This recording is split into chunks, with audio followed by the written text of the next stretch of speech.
the lead translator and interpreter for our district, and I will be interpreting during this meeting. The interpretation feature will be activated in a moment, and everyone in this call must select their language of preference, including the presenters and all bilingual people. Please click on the globe in the Zoom feature panel and select your language of preference. It is also very important that everyone turns off their microphones. Thank you very much for your cooperation. Thank you, Vanina, for that introduction, and good morning, Santa Monica Malibu Unified School District community. Thank you for joining us today for our kickoff for Mental Health Awareness Month. Thank you for taking the time to participate in our first session today with Shuli Lotan, who is our mental health coordinator for the district. So this is a webinar format, so you have different ways of engaging during today's webinar. In front of you, you should have a chat box. You can use that to put comments in, and then you also have a Q&A. So with a webinar, there's two different sections. If you have questions, I'm going to ask you to please use the Q&A. Comment, please use chat. You also have the opportunity to raise your hand if you want to ask Shuli any questions. That would be live. I want to let everyone know that I will be recording this and we will be posting it. So if you do choose to go live, just know that whatever you share will be recorded.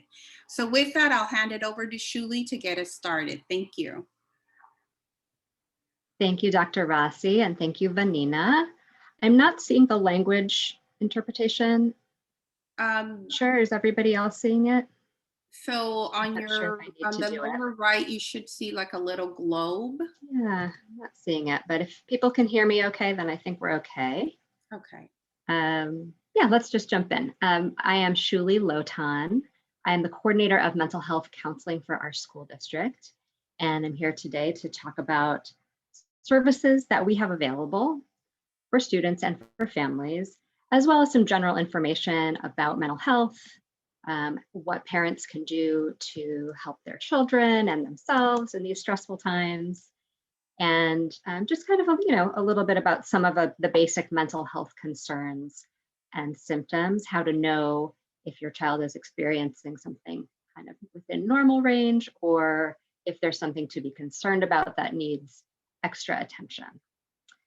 I'll also be talking about specific supports through our school district partners and with community agencies that we have partnerships with as well. So that is where we are going to be going today. Just so people know my role, I do cover the whole school district. My desk is at Samo High, and it's been really nice to be back on campus with some of our students there. And basically what I do is I'll talk a little bit about the continuum of interventions from prevention to intervention, but I coordinate different prevention type or informational type events for students, for staff, and for families. And I coordinate group and individual counseling for all of our school sites. I supervise several interns that are here with us, like for a part of their learning experience, getting their master's in social work, and also coordinate all the relationships we have with our partner mental health agencies. I will be sharing my contact information at the end if you need to contact me directly about, like an individual concern about your child or your family situation. Just so everybody knows, we are going to be talking about mental health, which can be sometimes a heavy feeling depending on your personal experience. So if you need to take a break, please take one, take care of yourself, and we can chat afterwards, like I said, about individual concerns. Okay, so when we talk about mental health, what do we really mean? The definition, according to the World Health Organization, is a state of well-being in which an individual realizes their own abilities, where they can cope with the normal stressors of life, and where they can work productively and fruitfully and make a contribution to their community. So we all have mental health in the same way that we all have physical health, right? Mental health problems or mental health disorders can affect how we think, how we feel, how we act, and can be disruptive of our ability to carry out our daily activities and engage in what would normally be, satisfying, healthy personal relationships. So when you're thinking about taking care of your mental health or taking care of your child's mental health, think about it in the same way that you would a physical health issue.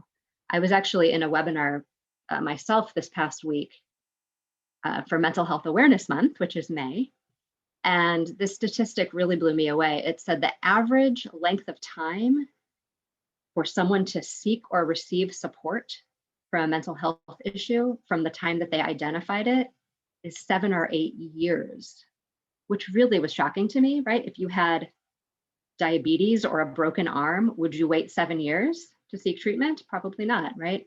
So it was just a reflection about maybe our culture or what the messages that we receive about seeking support for mental health services. And that's a huge part of what I see as my mission in our district, is to decrease stigma around seeking support. We all have physical health, we all have mental health, and when things are impacted in a way that's impacting our functioning, we need to seek support. And we're very fortunate in our district to have a lot of resources that a lot of schools don't have. So it's really important that we take advantage of what we can do to support ourselves and our kids. So, right, in the same way that we would go to a doctor, create a care plan, take medicine, if we had a mental health challenge like depression or anxiety, we would want to take care of that in the same way. So I am going to talk a little bit about some of the primary mental health issues that we see in our students, which are anxiety, depression, substance use, and trauma. So we're going to talk a little bit about each of those things. Let's first start with anxiety. And anxiety can show up in a lot of different ways. It can show up physically in our bodies. It can show up as psychological things, which would be like things in our minds. And it can show up in behaviors, either things that we do or don't do. So when you're thinking about anxiety, right, everyone has stress. Every human in the world gets stressed and deals with stressful situations. Having difficult feelings like worry or fear is a normal part of everyday life. But when it raises to the level of things like you're seeing on this slide that are impacting your functioning, so your kids' ability to go to school or see their friends, or your own ability to go to work or socialize, that's when you might want to think, hey, do I have an anxiety issue that might need some further treatment? About 30% of teens experience anxiety disorders, which is a pretty high number. And I think that actually may be underreported. One of the measures that we look at in our California Healthy Kids Survey is depression. And so we have actual statistics for that in Santa Monica, but I think we could be doing more to measure anxiety in our youth population because it's really one of the major presenting issues that we see. I'll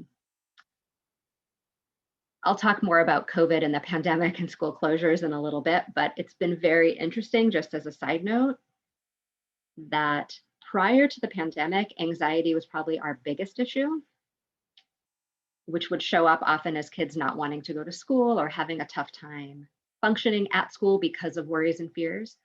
When the lockdown came and everybody had to stay home, anxiety in some kids went down. And we started to see depression rise a little bit from being home and being isolated.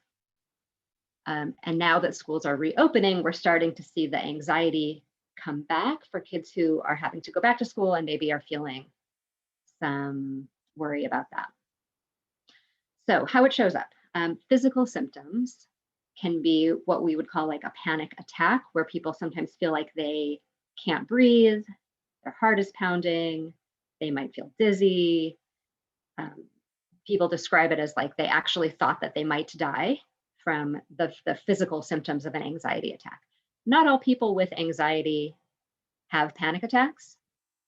Sometimes it's a little bit more what they call generalized, but we do see a lot of kids showing up in like the nurse's office with headaches or stomach aches that don't have clear physical causes.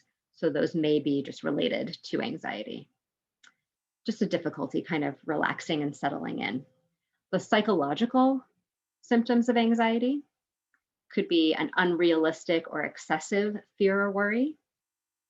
People describe it as their mind either racing and having like 100 thoughts a minute, or feeling blank, not being able to concentrate, not being able to remember things, or feeling on edge. And then when you talk about behaviors, it could be behaviors that are like compulsive, where people feel like a need to do something. Kids who struggle with OCD or obsessive compulsive disorder sometimes get into like specific rituals where they have to do X thing X number of times. But often what we see with anxiety is actually avoidance. So avoiding any situation that they perceive as causing distress, which could be school, could be social situations, could be a specific phobia of a certain thing. So this is kind of how anxiety shows up. Again, everybody has stress and worries, and so you may feel some of these things some of the time, and so might your child, and that's normal. But if it's like every day really getting in the way of doing what you got to do, it might be time to get some help with that. All right. So with depression, the way that usually shows up with children, interestingly, is it can show up more as irritability. So your kid who's just everything is annoying to them, everything is boring, nothing is going right, but they can't really explain why. It doesn't have to be like sadness and tears. Sometimes it just shows up as irritability in kids. But often in the older adolescents, you'll see a sad mood for a prolonged period of time. A lot of times kids who maybe used to be involved in a sport or music or theater stop doing that activity. They've lost interest in something that they used to find enjoyable. Low energy, feeling worthless, a hard time making decisions, sleeping or eating can change. So with depression, it could be you see your teen sleeping a lot or not sleeping enough. Overeating or undereating could be a sign of depression. The most concerning symptom with depression is that often depression can also exist with suicidal ideation or thoughts about death or wishing to be dead. So with this, it's really important to talk to your kids, especially middle school and high schoolers, in terms of if they or any friend that they know expresses any wish to be dead or a thought of their own death, it's really important to get a professional to evaluate and just make sure that they don't have an actual intent or plan. We really want to be very proactive with preventing suicide. A lot of kids will say, well, I don't want to tell on my friend because I don't want them to be mad at me. And even though this is a little bit of a kind of blunt or harsh thing to say, you could say it's better to have a mad friend than a dead friend. That's just real, right? I mean, we don't want that to be the reality of the world we live in, but unfortunately it is. On all of our secondary school websites, under the Parents tab, there's some information about after hours crisis support on what you can do if school is closed and you hear about a student or your own child talking about death. So there are specific places you can call to get them evaluated. And with the pandemic, those folks can come to your home and do that evaluation right there. We do have a couple of hotlines that I would like to share. So if I'm gonna just put some of these things in the chat, actually, I think this will go to everybody. But the suicide crisis line is 1-800-273-TALK. There's also a great app, which I highly recommend if you allow your child to have a phone. This is a great app for them to have. It's called Teen Talk. which is just like a kind of chat hotline for teens. And there are trained teens on the other end of that, which are there to listen and refer them to get assessed if need be. So those are just a couple of really important numbers just to have on hand, I think, as parents of children in today's age. So again, with depression, right? Same thing like anxiety. Everybody has feelings. Feelings are normal and human. Everybody gets sad. Everybody goes through grief. That's a normal part of everyday life. But if you're seeing a consistent pattern of sadness like you're seeing on this slide, and you're really concerned that it's affecting your child's functioning or your own, it might be time to get some professional opinions on what you can do to take better care of yourself.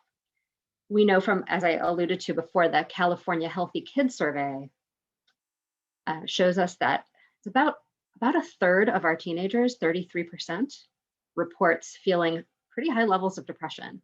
And that's higher than other areas near us, which is, I think an unfortunate but important thing to note, that this is a real issue in our community. And there's a lot of opinions about why that is. Is it social media? As I mentioned before, the pandemic definitely contributes to this, but we were seeing this pre-COVID. So there's definitely, I think, a mental health crisis among our adolescents that we really need to pay a lot of attention to. Okay. Another thing that we typically see on our high school campuses, because school has been closed, we haven't been seeing it as much, but we know it's probably happening, but just at home, is substance use. We try to take what we call a harm reduction approach, which, basically is saying not the just say no approach, because we know that research shows that doesn't really work, but talking to kids very factually about waiting to use if possible, and if you're going to use, how to be safe about it. And that's controversial, I know that, but I think the more factual information our kids can have about how substances affect your brain, the better decisions that they can make. So the teenage brain is a work in progress, as any parent of teenagers is very well aware of. Until we are about 25 years old, the frontal lobe, the prefrontal cortex, of our brain is not fully developed. And that's the part that affects our ability to make good decisions for our future. Add alcohol or drugs to that, and it can impair their decision-making even more. So if you know that your kids might be experimenting, talk about how to stay safe.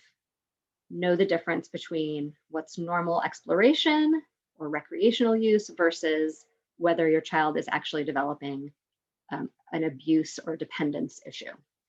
We don't want to over-normalize it. We want to be very realistic about the possible consequences, like physical and mental health issues down the road.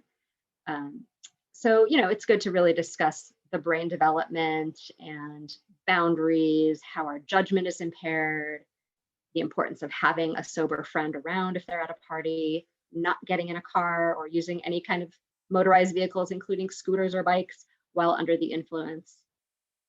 So, the key signs of dependence, right, is using substances as a coping mechanism or self-medicating.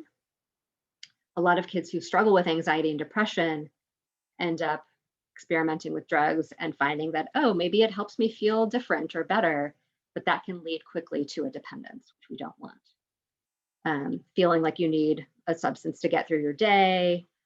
Anytime a substance issue is getting in the way of school, relationships, that can be at the level of dependence. Was there a question? I saw a hand raised or a comment maybe. No, I don't see any hands raised. Okay, maybe I'll let you know. I'll keep track. I can slow down also if I need to. I'll keep track of it if I see anybody's hand go up. Thank you. Okay, so the fourth issue that I would like to just briefly touch on is trauma. That's probably, another of the top things that bring kids into therapy. And trauma is fascinating because it's not really about what happened. It's about the person's response to what happened. So two people can go through the same distressing or disturbing event and have two very different responses to that. One may develop symptoms of PTSD, and one may be very resilient and have coping skills to get through managing that disturbing event. So if someone is experiencing a traumatic reaction or response, they can often feel overwhelmed or unable to cope. They could feel helpless. And they often describe feeling a more narrow range of emotional experiences, like they're numb. Sometimes also people can go into feeling like lots of highs and lots of lows, where they're out of their what we call window of tolerance. We all have kind of this window where we're able to deal with stress and we're doing okay. But if you have a traumatic experience, it can bump you out of your window. Some people go to like above their window where they're reacting with a lot of big feelings and big worry or anger. Some people go low and tend to withdraw, become more depressed, and kind of shut down. So the symptoms can vary quite dramatically from person to person. Again, it's a very subjective response to a specific situation. Trauma is a part of life, right? Like the longer a person is alive, the more likely it is that they're going to experience a traumatic event. And trauma doesn't have to be at the level of war or a natural disaster or a personal assault to really affect a person profoundly. So there's like the big T traumas, like those kinds of things. And then there's developmental trauma or racialized trauma, where you just have a response to an event or a series of events in the world that really affect how you experience life. Everybody's going to respond to these situations differently. So look at the pandemic, for example. Actually, I'll just jump to that slide. Depending on your life situation and what you've had to deal with as a response to COVID, it's going to really affect how you cope, right? So is COVID or is the pandemic a traumatic event? Not necessarily. For some people, it for sure is, if you've lost your job or if you've lost a loved one to the virus. Or, we talk about the double pandemic of racism and COVID happening. If you're a person of color and you've experienced a lot of racialized trauma, or even just watching the news and witnessing the assault on Black life, that can lead to a traumatic response to you, within you. But people who, have enough supports or are in a different social position or haven't lost a loved one or haven't lost their job, maybe like doing okay through the pandemic. So it's really good to be aware of, how are you personally or your child reacting to the pandemic, but we don't want to be overly sensitive to this. We don't want to over pathologize what is a normal reaction to a very stressful situation for all of us. Sometimes the symptoms of a stress response can mimic a mental health disorder, but it can still be within that normal range. And I know it's kind of really hard to tell, the difference. But dealing with difficult emotions all the time can be really exhausting. So I think we're all kind of a little bit pandemic fatigued at this point, but hopefully as things do start to open up and we are able to go through our own grief processes about what we've lost over the past year, things will start to kind of balance back to normal. Okay, before we move to the next, we're going to do a little chat exercise. Are there any questions or comments at this point? Feel free to raise hands or put something in the chat.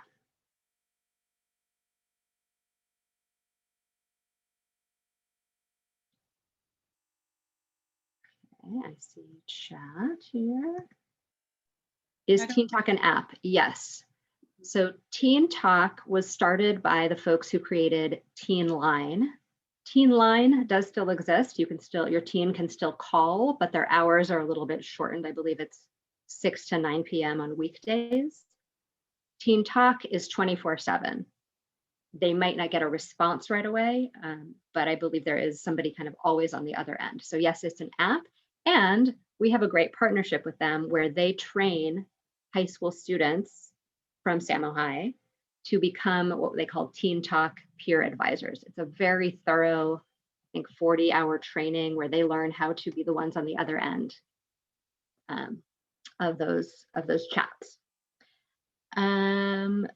Question from Maria: how are the teachers being trained to deal with kids that are going through any of these mental health issues? Excellent question. So we do yearly trainings for all of our school staff, K through 12, on how to recognize signs and symptoms of depression and suicidality. And we have expanded that to recognizing symptoms of anxiety as well. So teachers are pretty trained and aware of like how to identify if a student needs more support.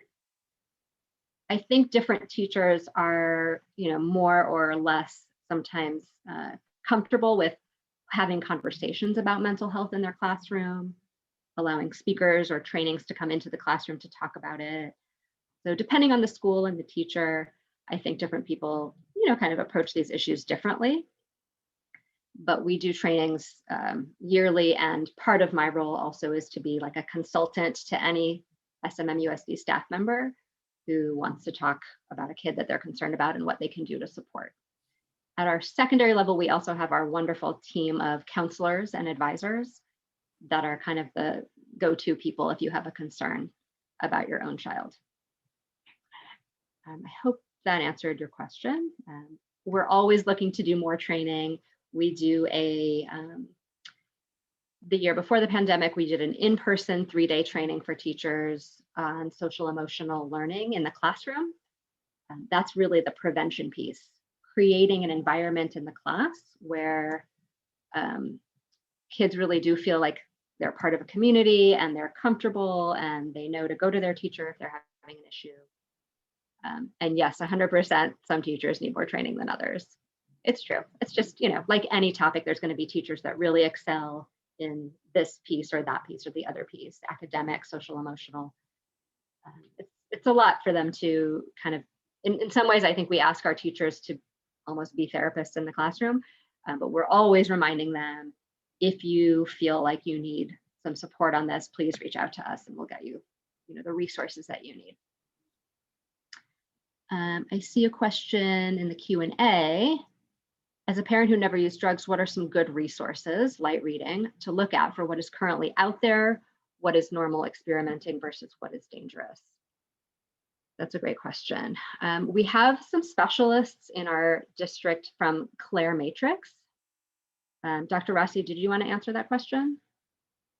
Or you're wanting me to answer it?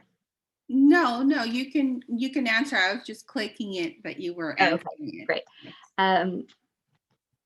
Yeah, let me see if I can think of like if there's books out there. Let me, it's not, I know there are some great resources out there. Like I was saying, we have some specialists from Claire Matrix who are drug and alcohol counselors in our district. And they're kind of my go-to people when I have kids who need that specific support or parents who might be asking for some information. If you go to the Claire Matrix website, their program is called Clarity for Youth. And I'm imagining they may have some resources on their website, but I will also do some looking. And what's maybe the best way? If you want to reach out to me individually through my email, I can get that information to you specifically. Google is your friend most of the time. If you look up like how to talk to kids about substance use, you'll find some good info out there. Okay, so questions for the chat. Let's move into this piece. We're going to ask people to just post first, what stresses you out? So we'll start with that one. Throw it in the chat. What are some stressors right now that people are going through? And I'll just kind of read them as I see them.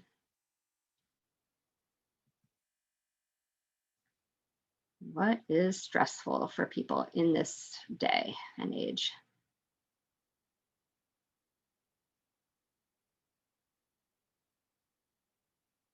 Kindergarten was shut down, now just reopening. Kids at home are arguing. Kids are self-isolating. Being called an oppressor. My kid downloads all the worries right before bed. It helps her calm down, but it makes me stressed. I hear you, Therese. Selfish behaviors. Yeah, a lot of stressors right now. This is a huge one. My daughter does not feel motivated to do schoolwork. I would say that's probably the biggest issue that kids are experiencing. Not all kids, but some kids are experiencing right now, is just that lack of motivation to just do what they got to do. Fear of losing their job, right? They're very, very stressful things. Everything seems boring to your daughter. Yes. Lack of routine. The work schedule makes it hard to monitor. Yes. Including school. Yes. Even school is boring. Yes. So with all of these stressors, yes, kids with ADHD have really had a hard time this past year, right? They don't have that opportunity to practice the social skills. Feeling ignored by your kids, the teens that don't want to go back to campus. Just the feelings right now about going back to school. Yeah, there's a lot, right? So the pandemic itself and the lockdown brought a certain set of stressors, and now going back to school is bringing new stressors. Just living in LA, a big city like LA, there's a lot of influences around that maybe are not what we would want for our kids, right? A lot of stressors. So the next piece of this is, what do you do to feel better when you're stressed? What helps you to just cope with the stress? Reading, limiting kids' social media. That's probably a stress and maybe a thing that you can do to cope. Calm meditation app. Yes, we're going to talk about those offerings soon. Going to the beach. Me too, Diamante. That's my Damayanti. That is my like happy place also, going to the beach. Going for a walk.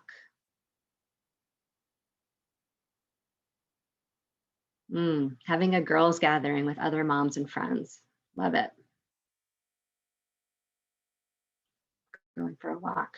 Exercise.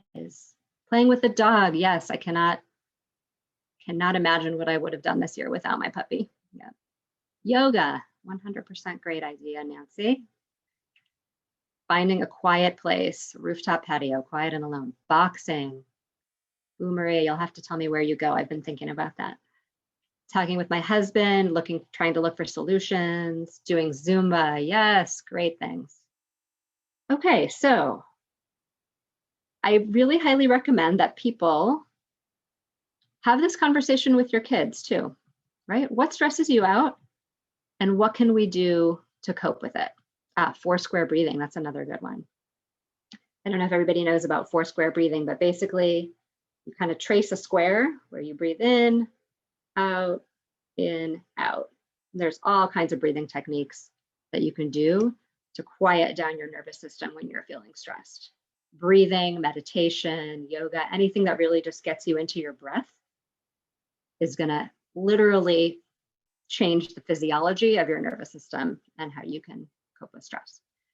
So as you can see, we have a lot of shared stressors, right? No one is alone in the stressors that you feel.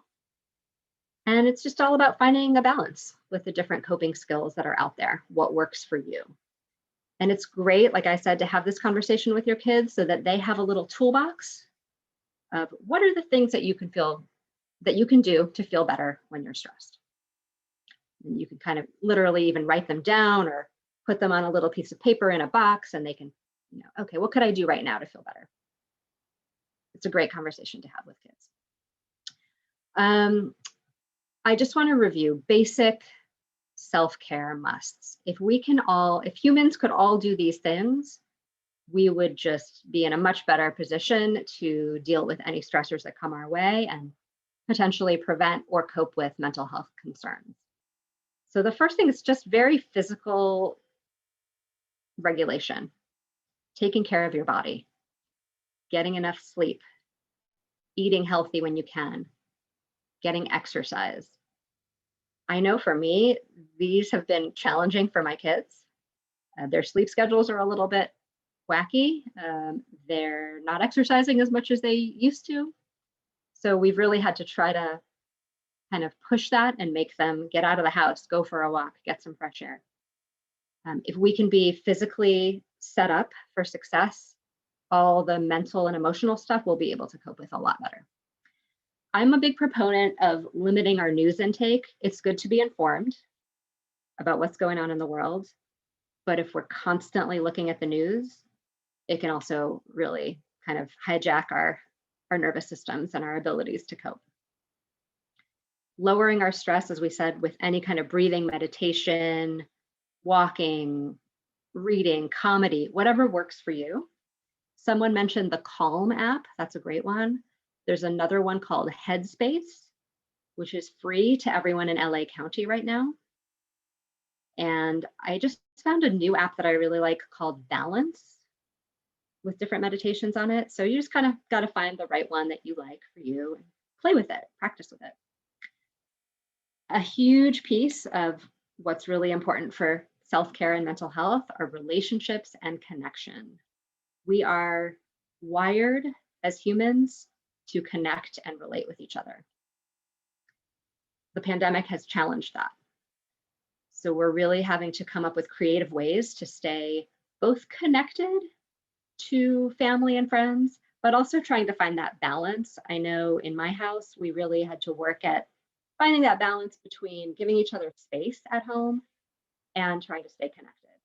Being all together in the house for a year is not how people are really, naturally supposed to be. So, finding ways to stay connected, maybe developing new traditions as a family, but also giving each other space when you need to.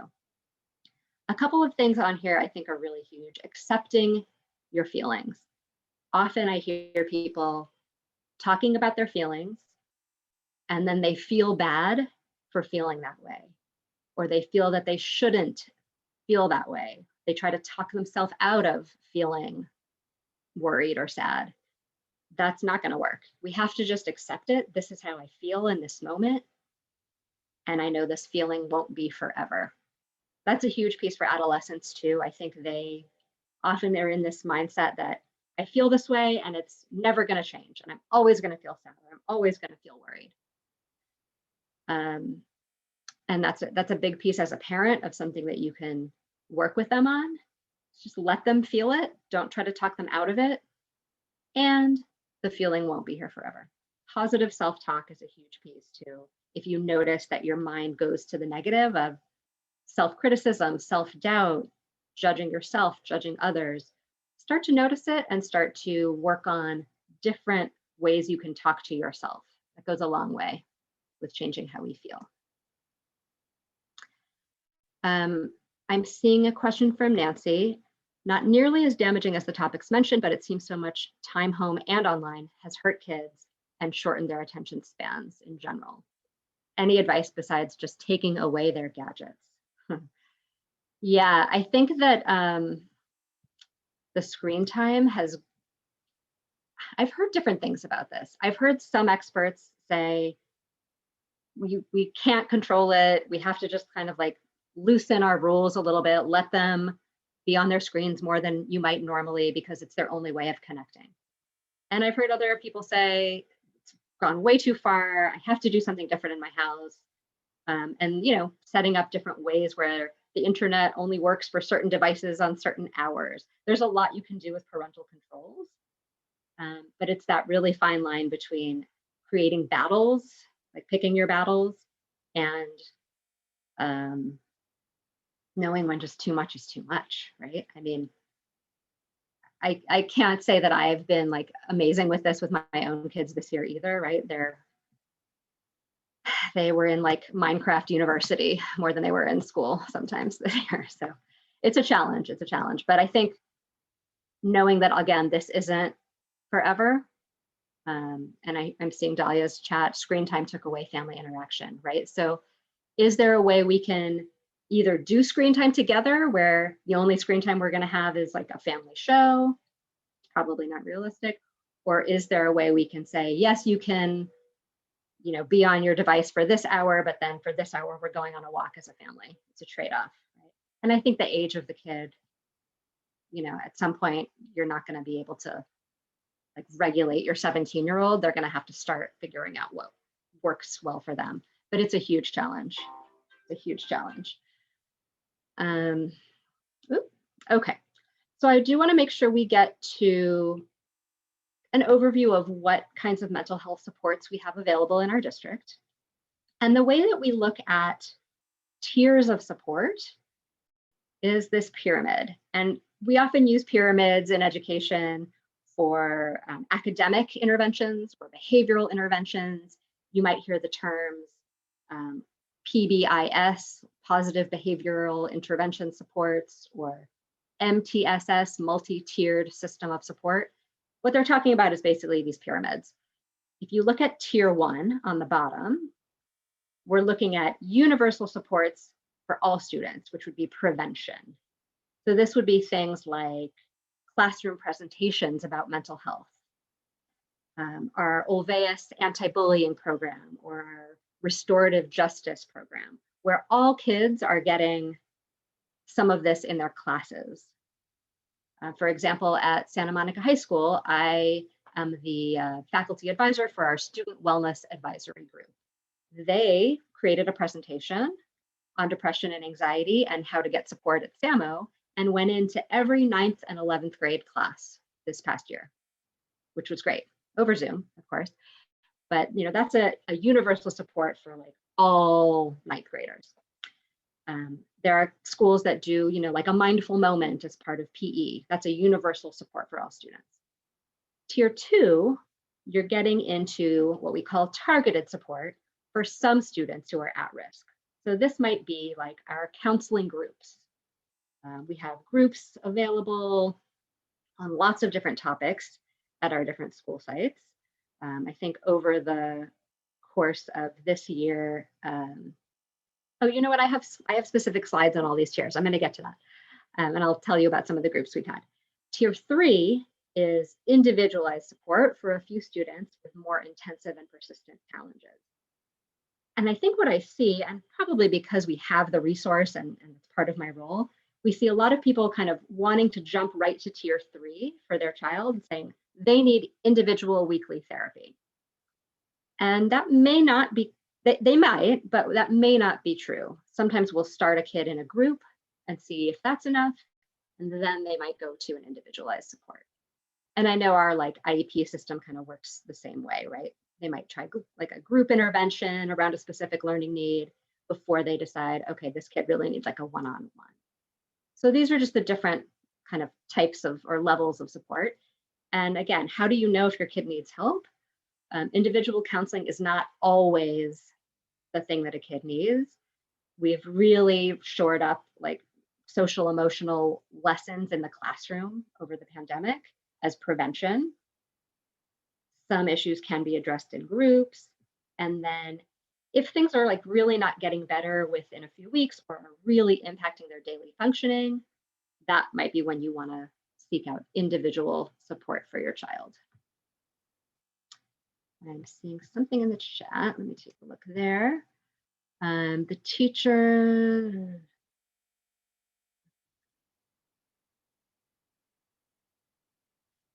So this is a great question. She's asking, are the teachers able to detect if a student is going through depression, or is it only possible to notice it in the house? I think it was really hard for teachers to get a sense of that over the pandemic. We expected that our referrals for counseling would explode over COVID. Sorry, I'm getting a little alarm here to figure out how to turn this off. There we go. And actually our referrals went down. And I think it was because we really rely on our teachers to be the ones to notice if a kid has their head down on the desk, if they're crying at recess, And so we didn't have those eyes on the kids in the same way. And we were really relying on parents to be the ones to reach out and say, I think my child needs help. A lot of kids had their cameras off during distance learning for a lot of reasons. Sometimes it's anxiety, sometimes they just didn't feel comfortable having their house on display, all, legitimate reasons, but it made it harder for the teachers to notice what was going on with each particular student. And so that for me was one reason I am really happy that schools are getting back in person, just so we can have more eyes on the kids and make sure that we're, assessing what they need. Okay, so here are the examples of tier 1 of what we're offering in our district. A lot of education for students, for parents, and for teachers. We have our in-class discussions or workshops. We have a lot of trainings for teachers. We have our anti-bullying program, restorative justice training. We do a lot of community building in our classrooms. We did a 3-day SEL training for teachers, and we're going to be doing that again this coming year. It's an optional training, but they can attend and get subs. And a lot of parent workshops on mental health like this one. Dr. Rossi has been amazing about organizing and putting together lots of really great parent information and working with our local supports to offer parenting support groups as well. So in terms of tier 2, we have free counseling groups for students. Some of the ones we've had this past year have been on coping with depression and anxiety, substance use, art therapy, creating support spaces for LGBTQ students, for students of color. We had grief groups going. We had groups on how to cope with COVID and distance learning. We're doing 5th grade transition to middle school groups. So all kinds of different group offerings. There have been group supports for parents, reflective parenting, the Parent Project, and the Positive Parenting Program. So these were offered district-wide as well as at some specific schools. And then we've also offered, which is kind of new for us, specific support for teachers who are stressed. This year has been incredibly stressful on our teaching staff. And that is, sometimes we've had like teacher support groups, like out in Malibu, we did some teacher support after the Woolsey fires in group format, but we're all also offering individual support for teachers or helping to connect them to their own mental health supports when they need it. Teachers are human too, and they all need support as well. And then when we get to level 3, that's when we're really talking about like the mental health one-on-one individual counseling. So depending on what school your child is at, there are different agencies that provide either through insurance or free counseling for each school site. They all have a certain capacity, right? Depending on how many staff or interns they have. This past year, we had to really pivot and make it all virtual, but it worked. We weren't sure how our kids going to do with counseling over Zoom, and it actually worked a lot better than I thought it would. So if you're at an elementary school, your school principal is going to be kind of your go-to point person, and they will direct you to who you need to talk to get your kid into therapy. If your child is in middle or high school, their grade level counselor at the middle schools or their house advisor at the high schools would be the person to talk to. We have a referral form for mental health services. We fill that out and we get it to the right person. So depending on what kind of insurance you have, I can also be the one to help you kind of go outside of the school system and find somebody through either your PPO or your HMO insurance. If you have Medi-Cal insurance, we have lots of different agencies that will bill that insurance and it'll be free to you. All of our Title I schools have Medi-Cal providers that are assigned there. We do ask if you have insurance that covers mental health and you are able to get your kid connected to a spot through your insurance, which of course you probably have, some sort of copay or deductible. If you're able to do that, we ask that you try to do that first, because the spots that are, free for students at school, we really try to save for families who absolutely cannot access services otherwise. And we know it's not the easiest system to navigate, but that's where you can just call me or email me directly and I will help you kind of check out what insurance do you have, who are the providers, is there anyone I recommend? I have a list of people in private practice that we've worked with that we think are good. So it should, like, there's so much resource in Los Angeles, including within our school system.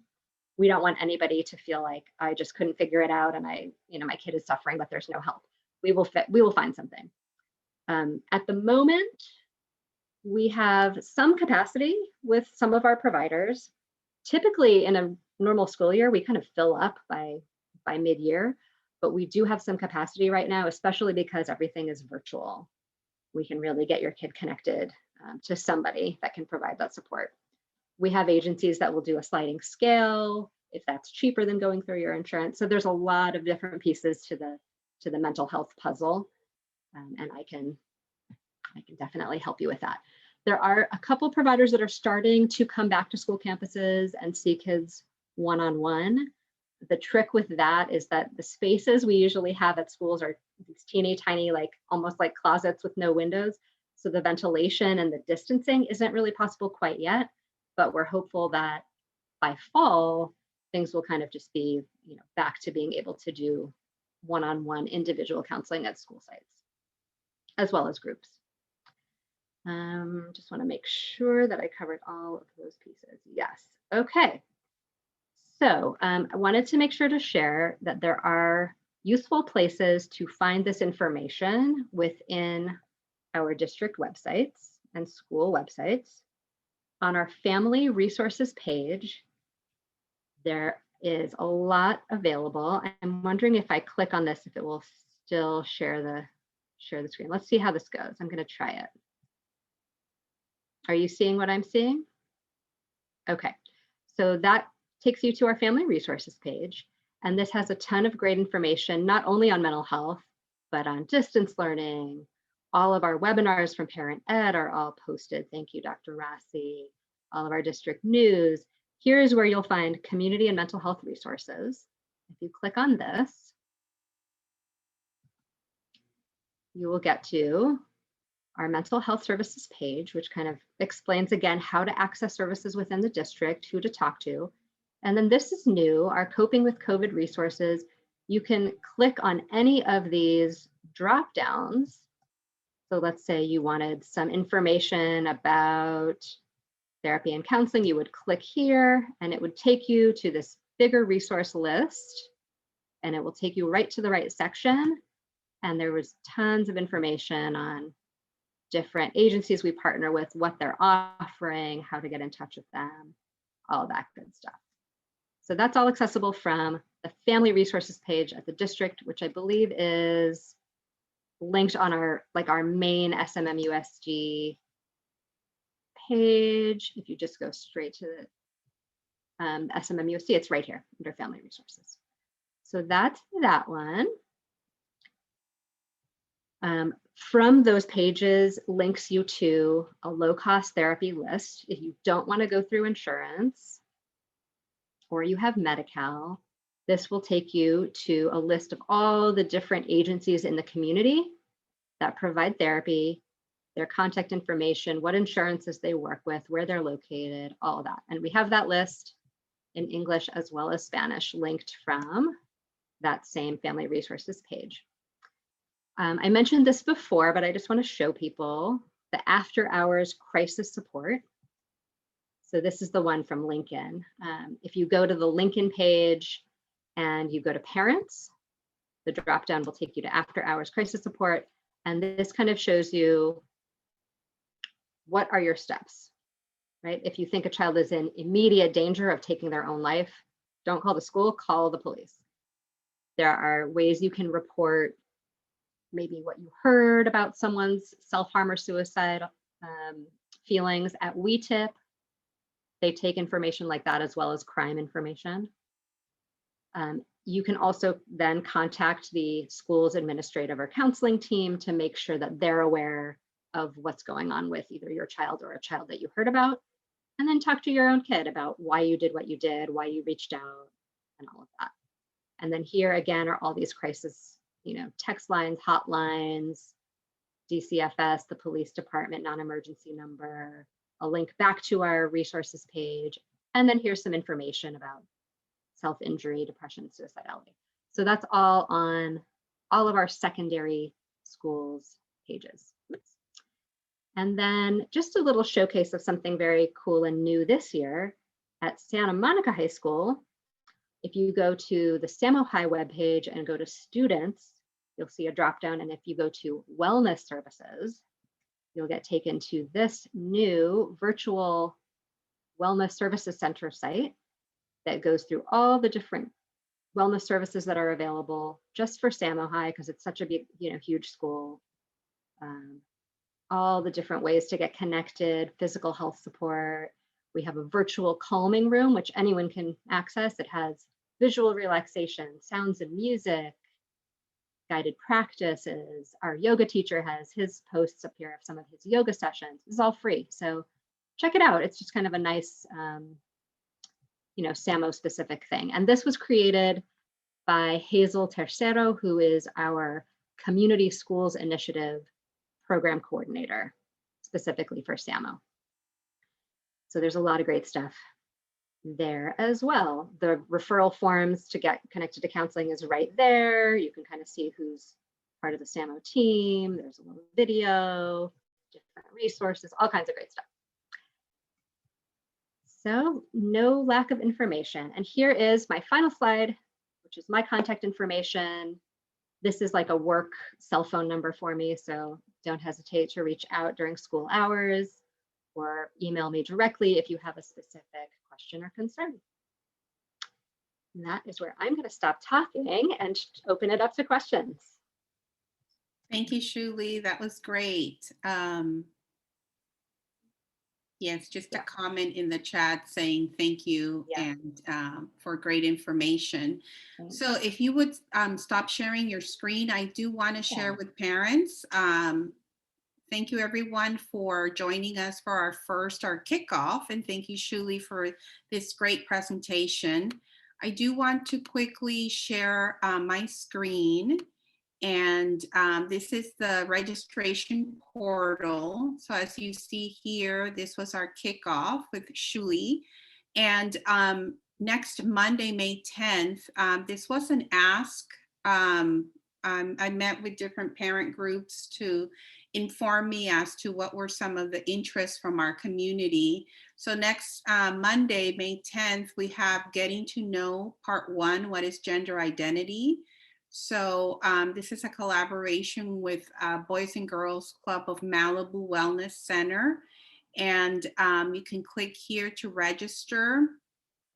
And we have both a morning session and an evening session for that topic.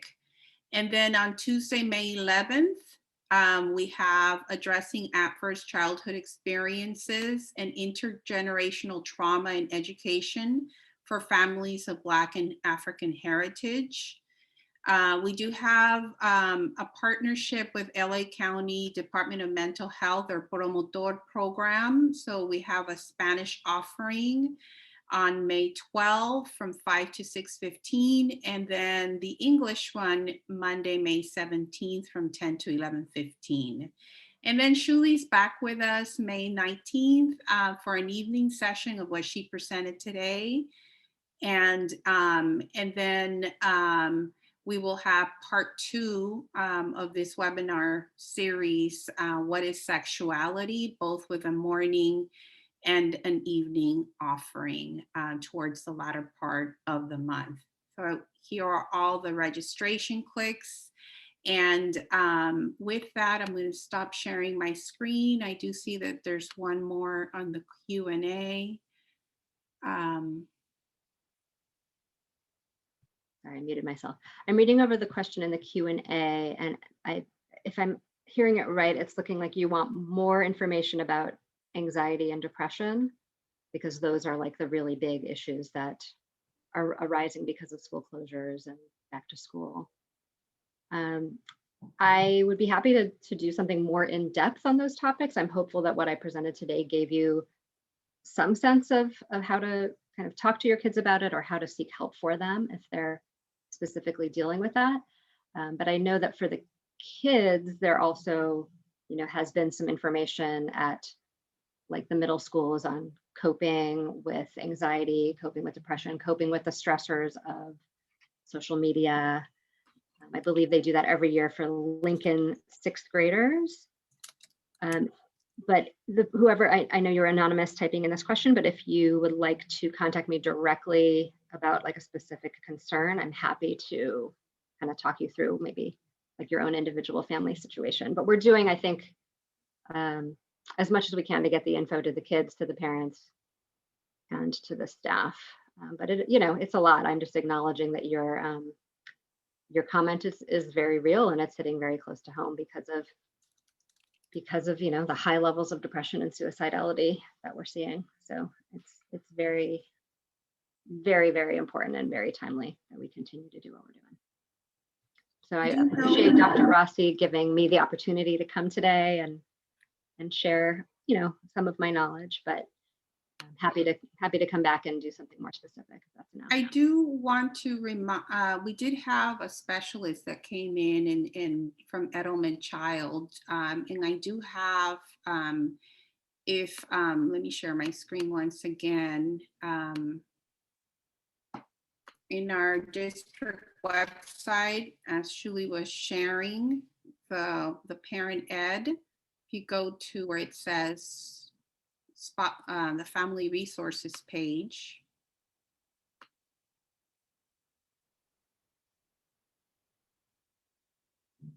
in this anti-racism series, the video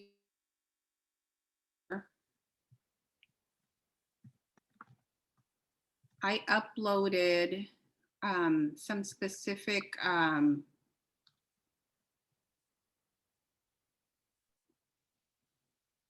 this one here, session 4, suicide prevention, with Dr. Andrea Moskowitz and Stephanie Moreno from Edelman Child. They focused on that. There was also one, I know there was a question in the Q&A about substance abuse. So this is a recording with Ryan Funk, who's actually a specialist on substance abuse. So feel free to access these. There was also one on self-care and stress reduction. And you can find all of the, not only the recordings, but also the actual presentations, the handouts. If you click here, this is the English one, and I've organized them by session. So for example, the suicide prevention one would be session 4. You can actually view the presentation that Dr. Andrea Moskowitz and licensed clinical psychiatric social worker Stephanie Moreno provided. So that's there. I invite you to visit that webinar page, because we did have very specific webinars around those topics. So with that, that brings us to the end of our kickoff. Thank you once again, Shuli, for joining us today. Thank you, Vanina, for providing interpretation for our parents. And thank all of you for joining us today. I will be uploading this recording for future viewing along with Shuli's presentation. Thank you and have a great day. Bye-bye, everybody. Thanks, everyone. Take care.